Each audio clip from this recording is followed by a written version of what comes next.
It's Nick and Neil's Summer Millwall History Show.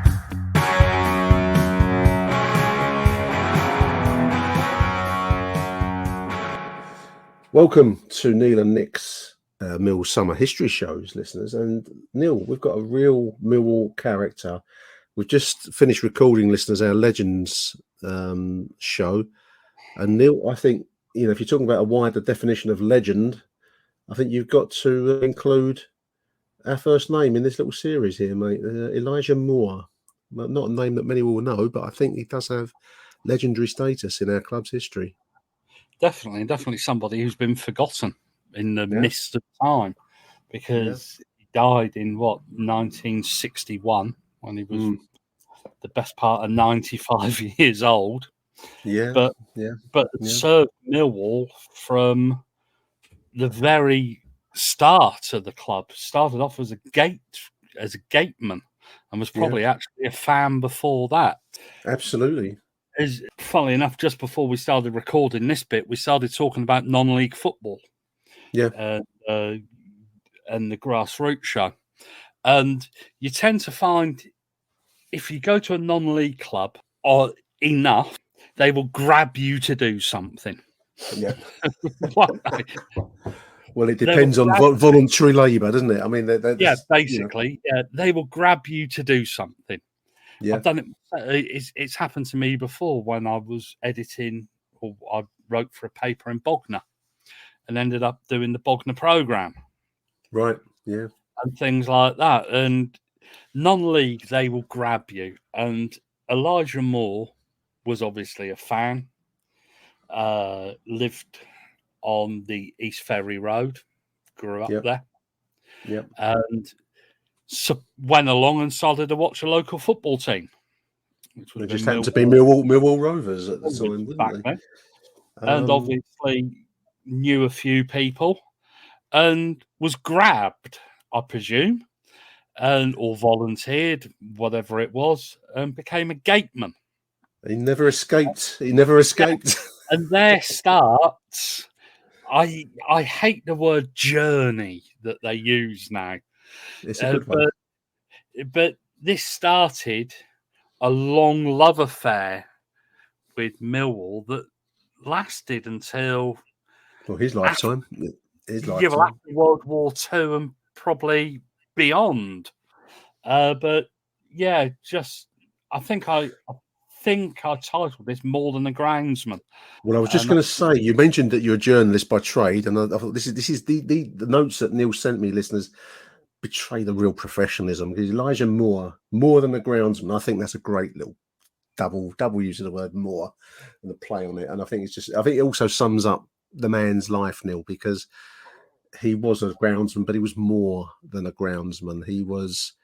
We've just been joking about the embodiment idea of a club, and I think Elijah did embody Millwall. He was in at the start and helped on a number of occasions to physically create it at North Greenwich and then at Coldblow Lane. But let's start with his early life, because you've mentioned he was East Ferry Road, so he's on the Isle of Dogs. He's born in 1866, born in Canning Town, but brought up in East Ferry Road, a highly industrialised area back then, Neil. Dockside industry of a Victorian nature. Just looking at his early jobs here, working as a van boy on the Great Western Railway at the age of 14, listeners, 14 years old. And he's working on the Great Western Railway, Neil. Hard work, the physically tough men of that era that created our club.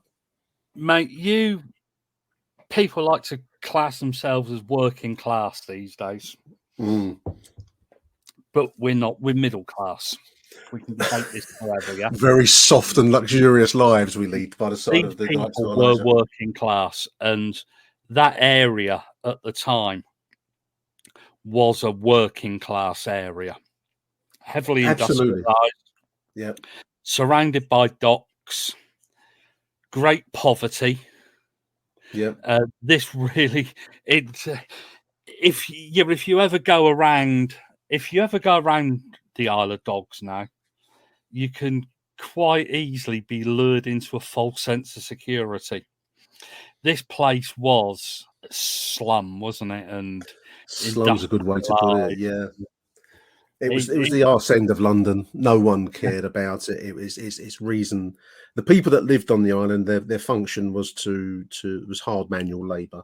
I'm just Yeah. looking at these notes here, Neil. I mean, 14 years old, listeners. He's working as a van boy on the railway, steam railway, Great Western.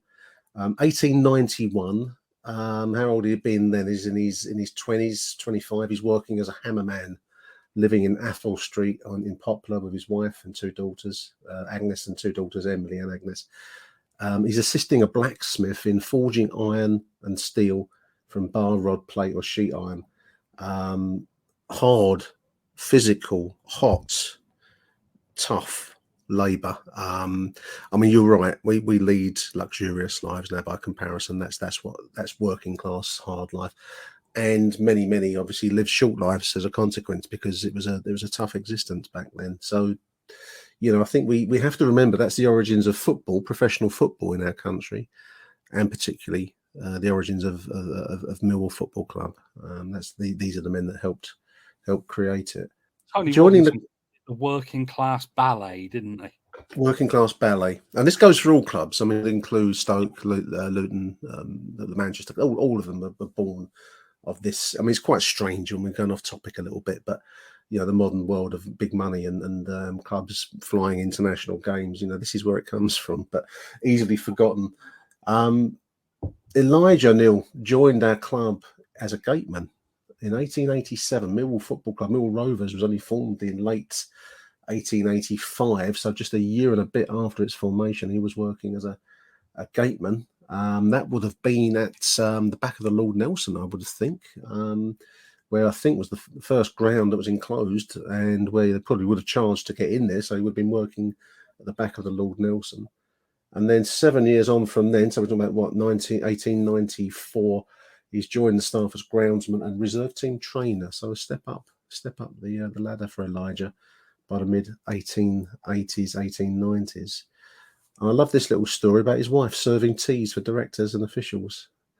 That was something I stumbled across when I was looking at his life. That this just wasn't his life, but his family's life. Yeah, and everything the family did seems to revolve around Millwall. I know your wife probably groaned when you mentioned that podcast. Only slightly. I'm going to Millwall again. Well, we all know that feeling, don't we? But no, I mean, going to games and doing podcasts and things like that. They just don't understand. But old Eli, he had the right idea. He brought the missus down there. Absolutely. So he's groundsman at this would be North Greenwich, and I suppose the athletic ground in due course. The athletic ground is, of course, the one that's now located where Asda is by Cross Harbour Station. And there's no images of the athletic ground now. I've seen the kind of line drawings of it. It looked a fairly big, wide expanse of ground. So he would have known, we'd had to have known his stuff to make a decent pitch there. Yeah, but let's face it would have been pretty rudimentary back then. There wouldn't have been no roped areas off for the spectators. Yeah, there wouldn't have been drainage and everything that they're probably ripping the pitch up as we speak down the Den after this season's finished. Yeah, but it's done to a different standard and level now, isn't it? This would have just been clearing puddles really and reseeding in the summer. Well, interestingly, none of the grounds. I mean, I think the Isle of Dogs, the ground that it sits on is London clay, and I think that drainage was always a problem. I think, especially marshland, wasn't it? And the ground that we would come onto at North Greenwich, which Elijah would help build, listeners, in 1901, which is the subject of one of our other shows in this series. So do tune in for the other shows when the club was forced. A very short notice to move locations from the athletic ground at Cross Harbour, as we'd call it now, to North Greenwich. Nowadays, we'd call it Millwall Park. Elijah, as in his role as groundsman, Neil, is also at the same time as being groundsman, he's also training the Millwall athletic side and also running his a Mill St John's, which effectively was a reserve side, which was doing quite well. So he's proving himself as a, if not a manager in the modern terms, but as a coordinator of a football team in his own right, as well as being a groundsman. It's quite a range of roles, really, isn't it? When you look at it. Well, it would have been a full-time employee. He was probably actually, apart from, in fact, I doubt even the manager back then was full-time. It was an honorary position. So it'd have probably been one of the only full-time employees. So he had scouting as well, I see. Scouting as well. But a lot of these players came through that we're going to talk about, the likes of Sammy Frost. Fred Bevan, who famously came from a family of 21. Can you believe 21? 21. You can tell they didn't have TV back then, can't you? And he's gone on to have 11 of his own. Yeah, 11 of his own. Christ almighty. And we have a go at Jordan these days, don't we? Dick Jones, the Welsh international, Jimmy Ryan, they all came through this great Millwall St John's side, which in 1898-99 scored 202 goals. Gary Rowett, are you listening? 202 goals, conceded 13, which I think is probably a slight exaggeration. But his ears will prick up at the conceded 13 part. The 202 goals, that's unimaginable, Neil, isn't it? Winning 28 games and winning the Northeastern League. So this would have been park football. Millwall at the time would have been in the Southern League. Yep. And so they needed a side to bring reserve through side. Yeah. And a lot of these players, they came through the Glengall Board School. Yeah, if you like, he was really a modern day Bob Pearson. Yeah. Funny enough, we mentioned recently online by a so-called famous Millwall fan. I love some of the names here. With this Mill St John's side, our reserve side, listeners at the time became champions, beating this fantastic football name club, London Small Arms. I think that's a great name for a football club. That would have been a factory. Yeah, that would have been a factory side. Side, yeah. 8-0 we've won. But this team is attracting hundreds of people. Yeah. They played a London Junior Cup match against Great Western Railway Mechanics. Another great name. That's a great name. What happened to these great name sides, listeners? We beat the Mechanics in Stratford 10-1.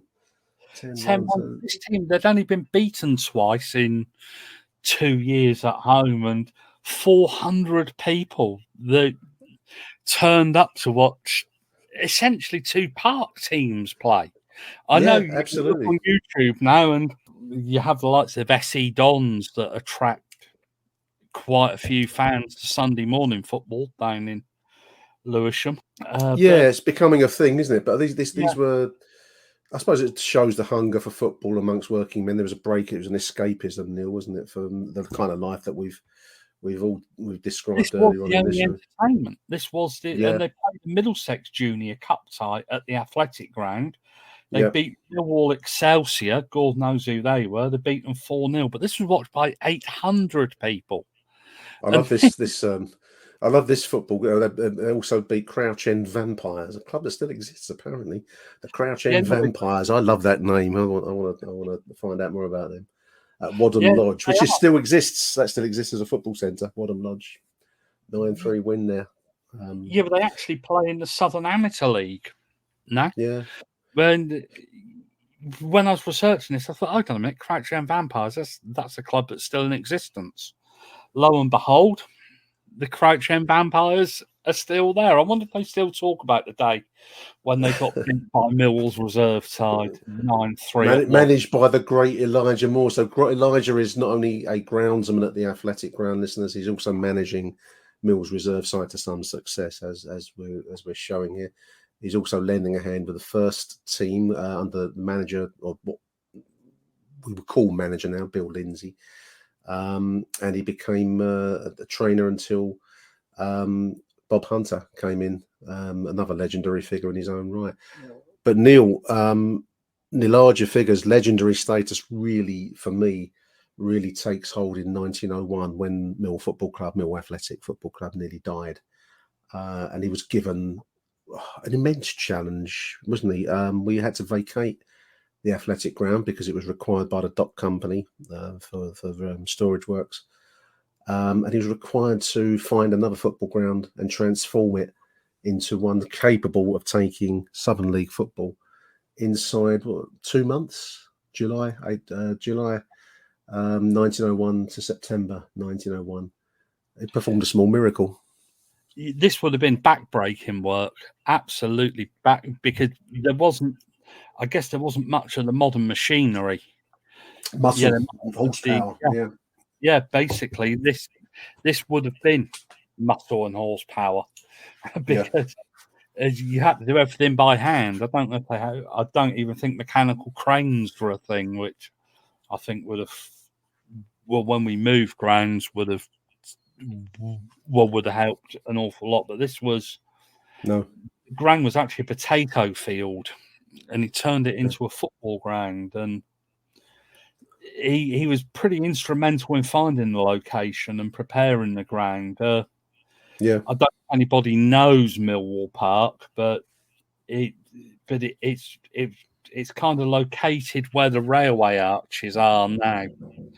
And then there was a rope works a little bit further, and there was a little patch of ground that he transformed into this football pitch. I've got a little quote from Lions of the South on the prospect that Elijah faced in 1901, Neil, which, if listeners will forgive me, I'm just going to read a couple of paragraphs. I won't overdo this, but I think it really sums up the prospect that this man faced. It says, poor Elijah must have felt that he needed powers only previously recorded in Genesis, that's not the rock group listeners, that's the Bible, to get the pitch ready on time. One problem after another reared its ugly head. First, after the original grass was fired, massive ruts appeared which needed a steamroller to remove. A major headache was water. A heavy clay subsoil prevented it from draining, yet somewhat paradoxically for 6 months it had to be carried to the ground in tubs until it was laid on in an old shed which masqueraded as changing rooms. An old terrace was found from Poplar Park, from Queen Victoria's Jubilee, and to put the finishing touches. And somehow, miraculously, after 2 months from being told to convert a farm field into a Southern League football ground, Elijah Moore and his small band of volunteers had done it.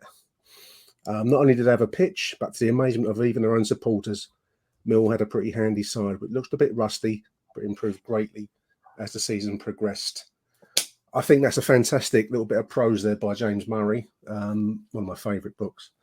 And it really does sum up the semi-miraculous feat that Elijah performed in turning that piece of scrub ground to a football ground, Neil. But for him, we wouldn't have a football club now, would we? No, and there was a great quote from a newspaper of the time. It says, as a groundsman, Moore cannot be beaten. He looks after the ground like a mother tends her child. That's lovely. I love that. It just sums up what this guy was, and he had a lot of offers to go abroad. And throughout his career, and he always stood by Millwall. He was a true sense of Millwall man. It also featured heavily in the move to Coldblow Lane, which would follow in 1910. I mean, that's a story we're going to cover in a separate show, listeners, so do tune in for that one. But I'm just looking at a magazine at the time, dated October 29th, called Lottinger's Weekly. It's got famous. I think people have seen it online before the first game at the Den at Coldblow Lane, the visit of Brighton Hove Albion. And there's a series of pictures on there, Neil, including Mr. E. Moore, the Millwall groundsman, number 6, because he was instrumental in creating the pitch, which always had a very good reputation at Coldblow Lane. It's always known as a good pitch. And I think that, it was clearly a pleasure for him to work with it there. But again, that was an act of creation from nothing. That was a market garden, I believe, prior to it being turned into a football ground. So there's two Millwall grounds that Elijah Moore was instrumental in creating, helping to create. I think that's legendary status in my book. Yeah, and funnily enough, we talk about the family connection with him and Agnes, but also his son, Bill, joined the ground staff in 1919, and was later head groundsman. And apparently his grandson, Ron Chenery, was a turnstile operator at the old ground. So this is a club that is, or a family that is steeped in Millwall tradition. Just think absolutely of the everything this lot would have had. And he was granted a benefit match, which shows the esteem that he was held in, because back then a benefit match, or a testimonial, if you like, you don't get too many groundsmen or other club officials having testimonials these days, do you? And it was the first team versus old Millwall Reserves, made up of players that we mentioned earlier on in this show. And it had a guest, one George Roby. We're not going to say too much about George Roby because he's going to feature in a show that we've got planned fairly soon. Sir George Roby, famous musical star, big name, big show business name in his time. But also sportsman, curiously, signed for Millwall, of course. So that was quite a plum. I mean, to get a testimony, you're right. I mean, that would be a big sum of money for Elijah. And even to be, all joking aside, I mean, I see on your notes here that the board, when he finally retired in 1946, he was granted a pension by the board of directors, which they wouldn't have done that lightly, would they? When this was made, the board was made up. The secretary Beveridge had been there since the turn of the century. Beginning, Tom Thorne had been there since the beginning. Another one, he died just before this, was George Saunders.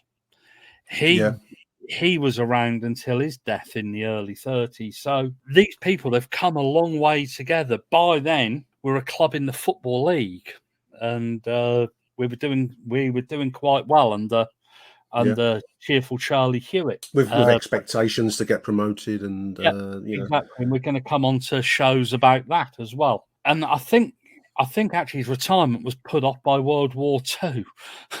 And then got in the way of a lot of things, including our club plans. But he eventually retired in 46. But these were men that had known each other for a long time, and there would have been an upstairs downstairs situation.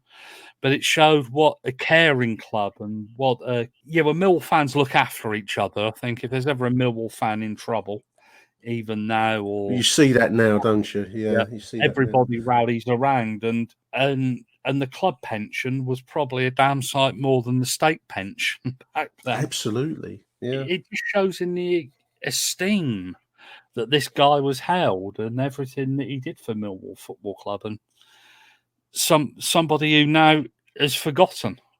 Well, hopefully these shows reverse some of that. We last year earlier this year, we've organised to get a plaque put up towards Bob Hunt, and I think I might make my next mission in life to get one put on the wall at the Den to Elijah Moore, because the headline on these notes capture it very, very well. He is more than a groundsman. He is one of the founding fathers of the football club, and he deserves to be remembered. Born in 1866 in Canning Town, he would pass away in 1961 in Deptford, aged, what would that be, 90, 95? A grand old man and one of the founding fathers of Mill Football Club. So thank you for your contribution on this, Elijah Moore. Thank you for your contribution on this, Neil Fissler, because I think we've captured it very well, what a major figure he is in that club's history. It's Nick and Neil's Summer Millwall History Show.